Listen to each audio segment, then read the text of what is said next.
you guys want it to be. If you guys have questions and stuff, I can kind of go over what I had got put together, and I apologize if you find a typo or something. I did it at work, so it's not, I don't say this perfect. Okay, so Lori said maybe core strengthening and stretching were some things you guys had questions about. So I kind of put together just a short tip sheet, and then I put together some of my exercises that I kind of handed out that you can use as a guide if you want to. I'll start with, I'm a physical therapist, so I work at the hospital. I actually work on the rehab unit, so with people with stroke, brain injury, fractures, any reason that you can't go home right from the hospital. So a little bit different than this, but I did 6 months worth of clinicals in outpatient, so I did see a lot of outpatients with injuries and that kind of stuff before I started working in the hospital. So stretching, I think you guys have been doing your workouts after this, and you've been doing a little bit of a warm-up first, so it's always good to do about a 5-minute warm-up and get your muscles warm before you stretch. So stretching before you work out is to help prevent injuries. So obviously get your muscles more elastic before you start asking them to do extra things so that you don't tear or anything like that.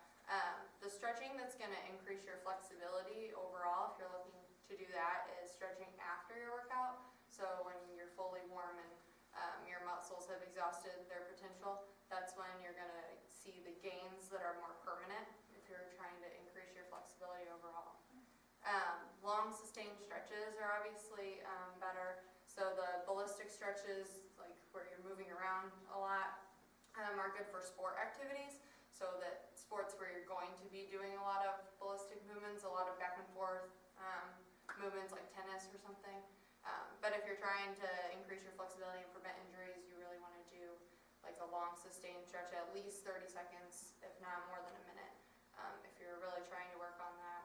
And then anything that is your problem area, so everybody has a different one, but that you want to definitely focus on before your workout. So I give you some areas that you would definitely want to stretch before running or some other kind of physical activity, but say your ankle or your foot or low back or something like that that's not on this list is one of your problem areas, then you would definitely want to make sure that you stretch that before you start trying to do any sort of workout with that. So that's the stretching part, and I've included some different stretches, and we can go over them at the end if you guys want to do the getting up part all together. But does anybody have any stretching questions before I move on to other topics? So I included a kind of a wide variety, and a lot of them have different options. So like there's a set of hamstring stretches that have 3 different options. So one might work better for you than another. There's also a lot of different muscles we'll go over when we actually start doing the stretches that have different orientations. So you want to, you might have a problem with one side and not the other. So that's why there's different options. One might work better for you. One might not feel the stretch, and the other you might. And then someone had suggested IT band. Somebody had a question about IT band stretches, and I didn't have my cool little program because it was after I had gotten home from work on Friday. So I Googled some lovely images on the back as the IT band stretches, and we'll definitely go over some of these. What's that? Okay, so your IT band is down the side of your leg, and we'll go over when we start stretching that it's important to know where your muscles are if you're trying to stretch them. But your IT band connects all the way up in your pelvis, and then it goes down below your knee. So it has a lot of area to cover, and that's why a lot of people have trouble with it. What kind of problems can occur? So it can get inflamed, it can get stretched or torn like any other muscle or tendon, and it's a big irritant because it crosses over your knee. So sometimes people get it at an orientation where it can rub, and it becomes inflamed over by your knee. And there's a band, right? Like, is people wear that? Is that what they wear that for? Oh, no, not usually. Usually that's for patellar tendonitis, so your quad tendon goes down below your knee, and that's usually what the strap part is for. Okay. The the one that goes right here. Yeah, yeah. Yeah, your IT band connects out on this side, Okay. and it runs up here. The muscle is up here that goes with it, and then there's like a long tendon, and the rest of it from here is all tendon, and that's why it gets stuck a lot. There's no more muscle belly.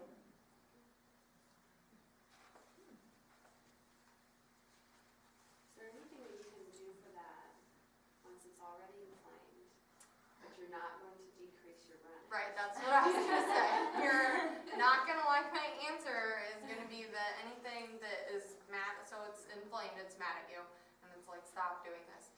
You're not gonna be able to get it unmad until you rest it for a while. But there are things, obviously the normal rest, heat, ice, elevation for any injury that are gonna help. Ice if it's more acute, like if right after you run, ice is gonna be what you want because it's gonna be mad at you. But then afterward, like, say you run on Thursday and you're off Friday, and then Saturday you do some other kind of activity and it doesn't really bother it. And then on Sunday, you could maybe do some stretching and some heat. You only want to use heat when it's like a long-standing type of thing, and sometimes it can like warm up the muscles before you stretch, but any acute injury, like right after you run, your ankle hurts or something, you want to use ice to calm it down. So anything that's inflamed, you don't want to put ice or heat on, then it just gets more inflamed.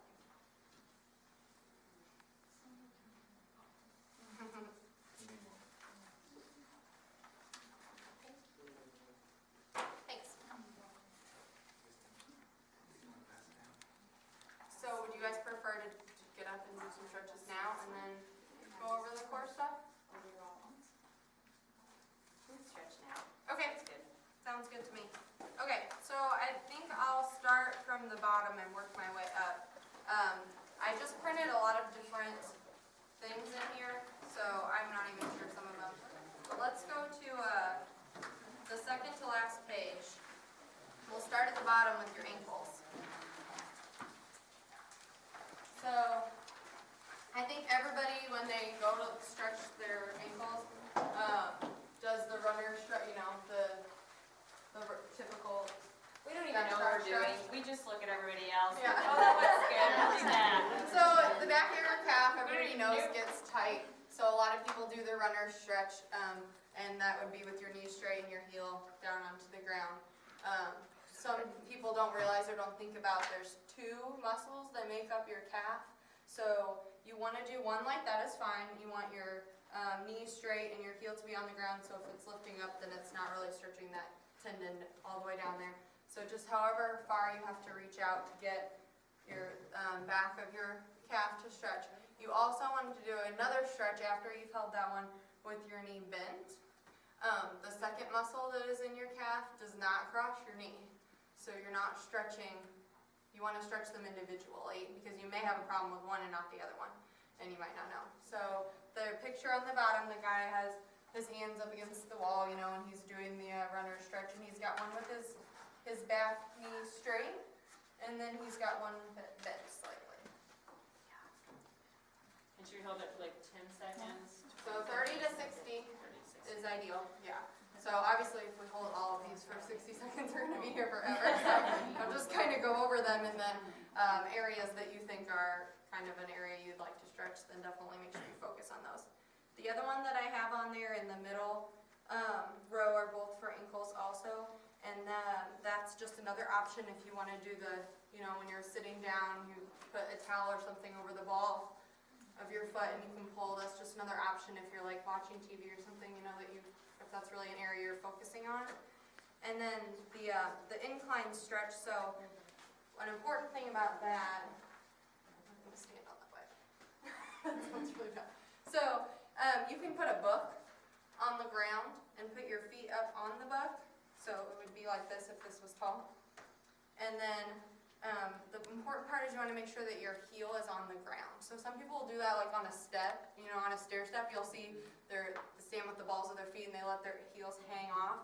But that can, if you have trouble with that tendon, it can rupture doing that. So you don't want it to, that's an extreme example, but you don't want to just have gravity be hanging down down on that tendon, you want your heel to have contact with the floor. So if you have some kind of incline type like that, and a lot of people I just tell to use a thick book that we don't have here that I'm gonna stand on. So, yeah, if you just put a thick book on the floor and then my heel is still in contact with the floor. Okay. Not real thick, but Yeah, so like that. not a dictionary. Whatever gives you a stretch. So like this for me is not that I don't feel a stretch on this book. So I would need something taller than that, but if that's one of your problem areas, you might. A lot of people's ankles are really tight. So there's our ankle. Like I said, if that's one of your areas, then you want to make sure you still focus on warming up that foot. So there's lots of muscles inside the foot and lots of other ways that your ankle moves that you want to make sure you warm up if that's an area that's a problem for you. But these stretches will suffice if you pick one or two of them for just any normal before you run kind of situation. The top two on that page are for your quad, so that's something you definitely want to stretch with running because it's working a lot. You probably feel that after your run, you know that that's working. So your quad actually runs, like I said, that's the one that goes down below your knee, and actually there's a part that goes all the way up to your pelvis, like that pointy part of your hip bone that you see. So some people neglect one side or the other. So the one is the one that, most high school athletes you'll see do. You want to make sure that your knee is facing the floor. So you don't want it like this, when you see like the runners getting ready for their high school cross country meet like this. That's not doing anything. So you want to make sure your kneecap is facing the floor. And then some people might not have this amount of flexibility to be able to grab onto it. You can always have something that you can put your, this is kind of tall, but yes, if you had something that was smaller, that as long as you feel the stretch, that's all that counts. So. A lot of times, like, I don't know, a couple hours or even the next morning after I run, I will feel sore right here. Is that still the quad? Up Or in is front, It's the right more in in front? yeah, Okay, area is more quad. okay. Out on the outside Yeah, it's like right is here. probably like your abductors, which usually is not due to stretching. It stabilizes your hip when you are on one foot. Mhm. So if I don't have that muscle, then when I stand on one foot, I get like that mom, like that mom Mhm. stance where you're holding the baby out like this. Yeah. That's what people get, they get that hip Okay. drop. So that's probably more of a weakness thing than a stretching. Those usually don't get tight, but it's probably just tired. Okay. Because when you're in that single leg, when you're running, they're working really hard. Okay, so the top part of your quad, this is more gonna stretch the bottom. You're probably gonna feel it down towards here. So you also wanna make sure you're the top, the hip flexors, is usually what people call them. So this is another one you can do with the wall. It's kind of like the calf stretch that we were doing, but you're just focusing on a different area. So in this one, you're still leaning forward. I'm leaning until I feel a stretch up here in my quad, and this is one that you might really actually need a wall. If you are really flexible, you can get down in that runner's stance, and that will stretch that also, but most people are gonna feel the stretch out here against the wall. So as long as you feel a stretch up in here, the front of your pelvis, you're gonna kind of lean into it. Should you have your back heel down still? This part doesn't really matter as much because it's not You just involved feel in the like a little muscle. stretch there. Right, in the front of your hip. So you're gonna kind of like sag your pelvis. I don't feel it until I am down like this. But everybody's different. So you wanna make sure you get that other parts of your quad as well. That's the top right picture on that page. So I've got those. So whoever was it you with the IT band question? Okay. So, like I said, that one goes, if you think about where the muscles are, like you can Google it and look at it, or like these ones I'm trying to kind of go over with you guys, because if you can stretch any muscle if you know where it goes. So obviously take the 2 points and separate them as far as you can. So if you think about it, this one has just so many moving parts that it's really hard to stretch. So it goes up on your pelvis and it connects below your knee. So your knee needs to be straight because it's connecting below your knee. And then these are the best stretches that there are, and they aren't good, to be honest with you.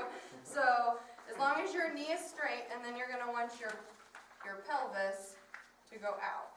So you can do it like this guy is leaning against the wall. This way on the bottom, the guy on the bottom. Yep. Or some people just cross their legs and do a bend over, which you're getting a lot of muscles in with that. But you can lean towards your problem side if you have something to lean on.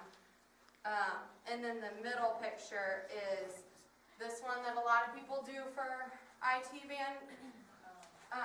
But it only really is going to stretch the top of it. So it depends on if you have trouble by the knee, because your knee's bent. So it's obviously not, I'm not stretching the part that's down by my knee. It's also the one when you see the crazy high schoolers like this. But, yeah. But not everybody's going to be there.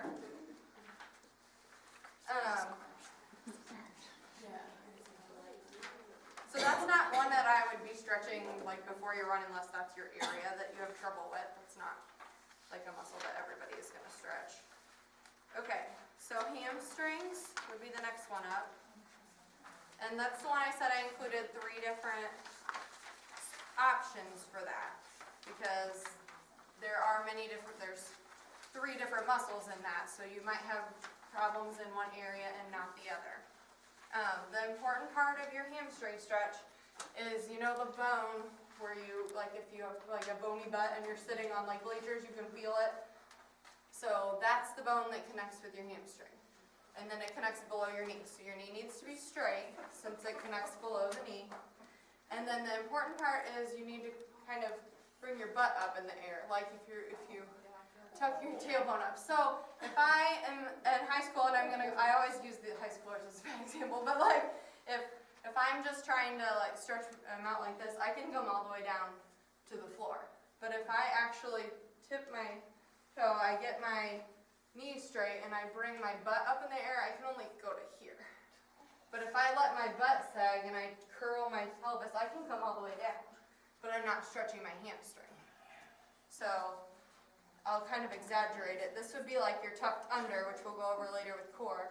And then you're going to bring your butt up into the air like, you know, your tailbone part, like you're flipping it up. And that's really going to get the hamstring.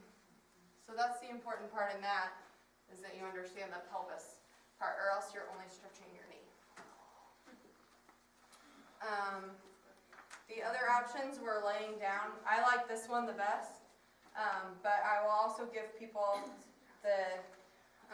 on the floor with it straight up in the air if you have something like a towel to lift up, or you can do the opposite and you bring your knee all the way up. So you might only be able to come up to here with your leg straight. If you bend your knee, you can come up to here, and then you just straighten your knee until you feel the stretch. And you can let it down. So I can only go about to there before I feel the stretch. So you want to go until you feel stretch but not pain. So you don't need to be forcing it into like, oh my gosh, I can't hold this any longer. But just, you want to feel the stretch. So like when I did this one that I could reach, like I don't feel anything. So you want to make sure that you feel it but not pain. I think those are all the leg. I think the other ones are pelvis. So any question about leg? I think some of these are repeats that are on the first page. Any questions about those legs? My husband's getting a lot of shin splints. Okay. What does, I mean, either gets it here or here. So the back seems more calf. Okay. The front, He's getting it from the side. yeah, the front is this muscle right here that brings your ankle up, down. And as far as stretching, like that's another, like I told her about ice and rest and all that because it's just mad at you. But the only way to stretch that is with your ankle flat like that. Oh. And it's like really, if you're not at that level, it's not good for you to do, if that makes sense. So that's the only way to stretch that muscle because it crosses on your ankle. But that is a common, those two things are kind of the inflammation, your body is getting used to what you're doing. I feel it more in the bottom of my foot than Well, yeah, the child's pose is that stretch, but then with, you know, obviously, I give that to people a lot for back stuff. But yeah, if you're doing it with your feet flat, then you are doing it, but you would want to bring your knee backward as opposed to forward. Ooh.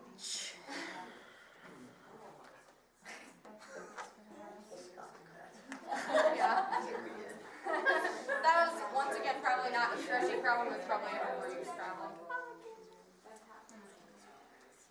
And the other thing with those two injuries is like progressively increasing your activity is gonna help. So like if you haven't run ever and going out and running 10 miles is not a good plan. So starting off slowly building it up and also incorporating other activities. So one day you might run, another day you might do something with your arm, you know, something that doesn't include that muscle, or you know, swimming, something that takes load off of your body and stuff like that, and mix it up.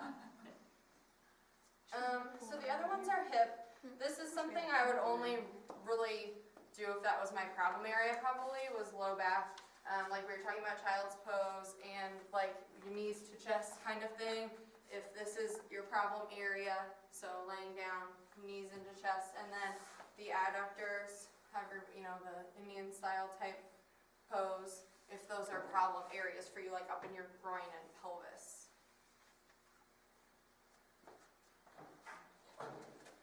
Usually low back type problems is not always stretching. There can be, like we talked about, those stretches and hamstring stretches affect your pelvis and low back, but usually it's a stabilization problem, so that's what we're going to talk about next. I think those are all the ones I have on there, and then there's a page of arms. Tara, can you hold this a minute? Do I need to push anything?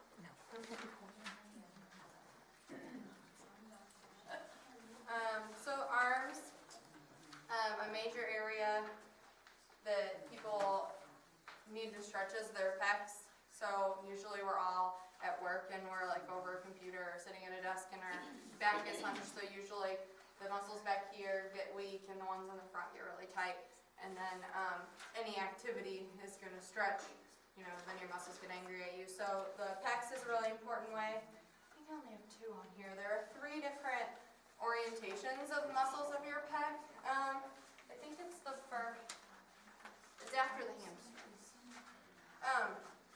So the second one down in the left column is the pecs, and that's one I would say to add, that I have on the list to add for everybody, even if it's not really your problem area, because it is understretched usually. There's 3 orientations, so you need to, a lot of people do this one, like, you know, in the doorway or up against a door frame, but you really need to do it in 3 orientations. So I don't have a door frame, but you can see in his picture, you need to do one that's straight up, one that is at a 90-degree angle, and then one that is a little bit lower. And I believe there's only the up and the 90 degrees on the paper. You can also do one that is lower than 90 degrees. So you can do it either in a door frame, so you do one arm at a time, or you can do it in a corner where you can use both arms. So you can bring them up and here. So you're going to put your weight into that. And if you feel any pain in your shoulders, you don't obviously want that. So if that is a painful area for you, you want to back off a little bit, but just leaning into it until you feel the stretch down in here. So that's the main area in the upper body that I would say is important. The other stretches are for your triceps that everybody probably has done like this. Once again, you need to bring your arm up so that it's straight to be able to do. If your arms are a problem area for you, or if you're doing any activity that is going to involve your arms, you definitely want to do that, like any kind of cardio that's doing arm actions as well. And then the other one is for, I think I've included for your rhomboids, which is kind of goes across your shoulder blades. Now I can't stretch these. When you bring your arm across, if your posterior capsule of your shoulder is really loose, like mine is, I can bring my arm all the way across here and I feel nothing in my back. But if you aren't, then you'll feel across your shoulder blade, across your back, I have to do in a chair, crisscross and go down, and I can get a little bit in my shoulder blades. But if have as loose shoulders as I do, then you won't feel it. I got this. Yeah, so that, I see that. yeah. Oh, that's a learn. Oh, that's a learn. So you feel that in your wrists or back in your back? Right there in my wrist. Yeah. My left one.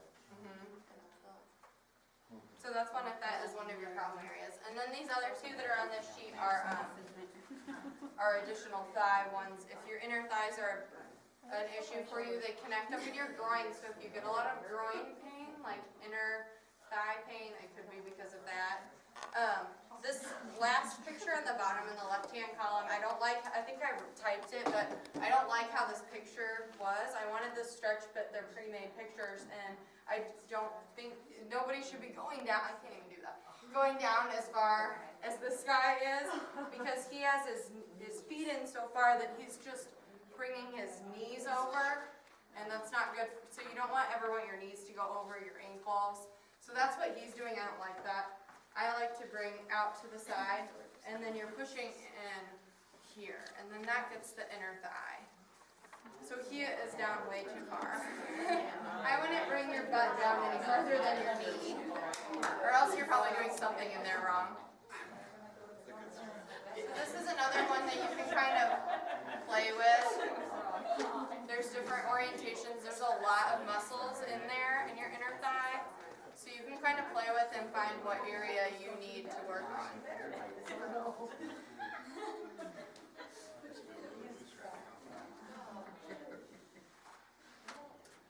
think those are all my stretches. I got a question. Is it more important to stretch before or after? Well, it depends on what your goal is. So if you don't want to get hurt, well, you should stretch before because nobody wants to get hurt. If you are wanting to increase your flexibility, so there's a certain, guys, a lot of times your hamstrings are a problem area, then you would want to stretch that area after you work out because that's what's going to increase your flexibility. And that's where you're going to want an even longer duration hold for your stretch. Because you're trying, if you have low back pain, somebody's told you, it's because your hamstrings are tight, then that's one of your goals, to increase your hamstring length. So you're going to want to do that after. But just for general stretching, injury prevention, getting ready before your run, you can do it after a 5-minute workout, warm up. To warm up your muscles before you do your stretch. Right, you don't want to stretch them when they're cold, especially when it starts to get cold out, because your body's going to already be cold. Why is it that, our 11-year-old, he just goes, and he'll stretch nothing. As we get older, 54, I can't do anything. I have the same muscles he has. I look at him, it's like, well, lots of reasons. So, first of all, you're already at one disadvantage because men are usually less flexible than women. It's chemical. That's how you can make babies, and there's room. So, that, as we get older, we lose the elastin in our muscles, so they get less flexible. And also, he's probably a little more active. I don't know, but kids are running around doing everything all day long. Their muscles never get cold because they're not at work sitting at a computer or, whatever anybody is doing. They're running around all day long, even when they're not supposed to be. So,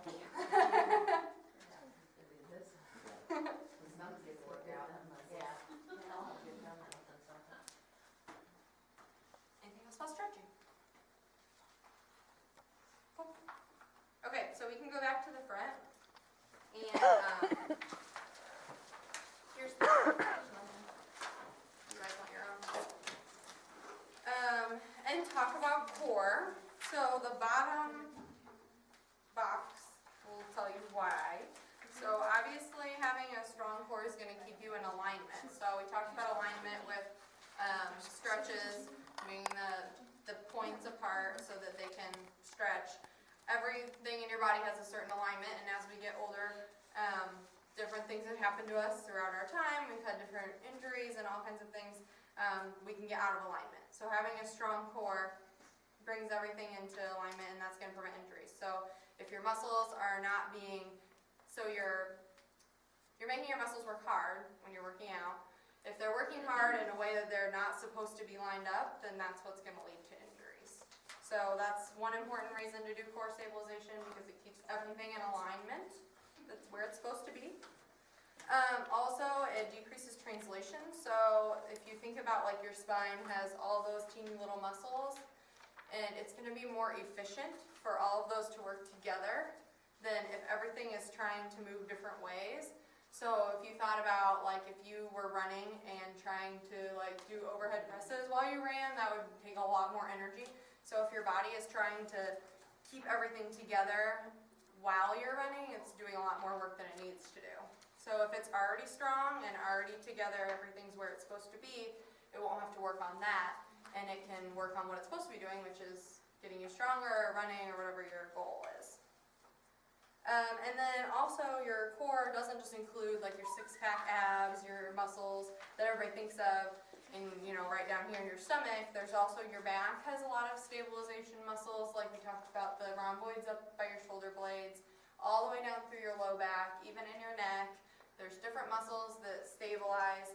Your pelvis has to be stabilized, your hips have to be stabilized, and then also the abs. And there's lots of muscles down deep in your body, not just the six-pack muscles that keep everything together where it's supposed to be.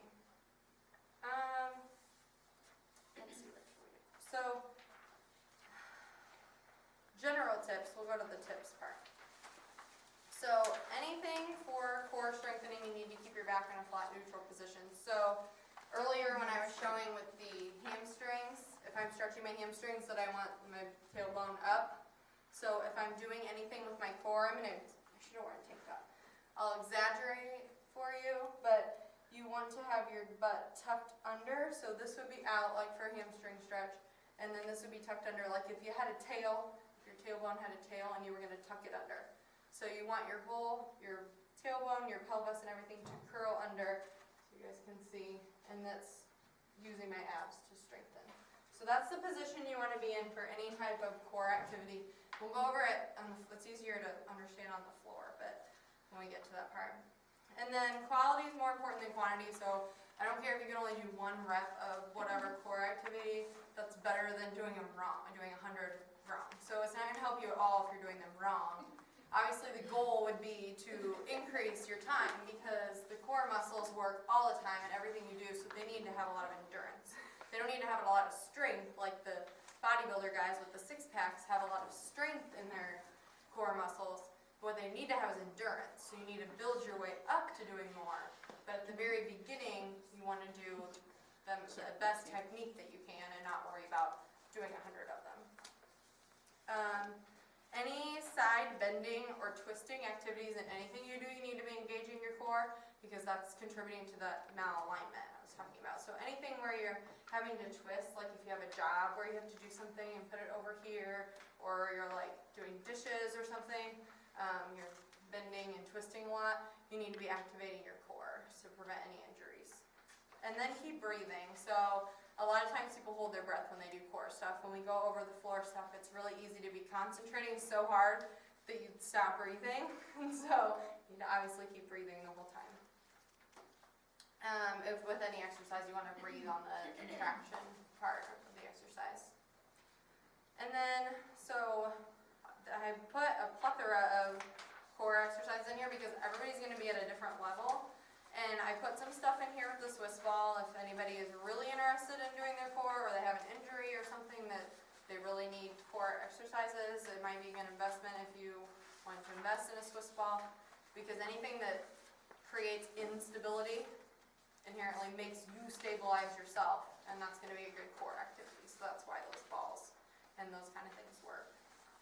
And the exercises, like I said, any activity can be core. Like we talked about doing dishes. If you are engaging your core and doing it properly, then you can be doing the dishes and working your core, or whatever you're doing.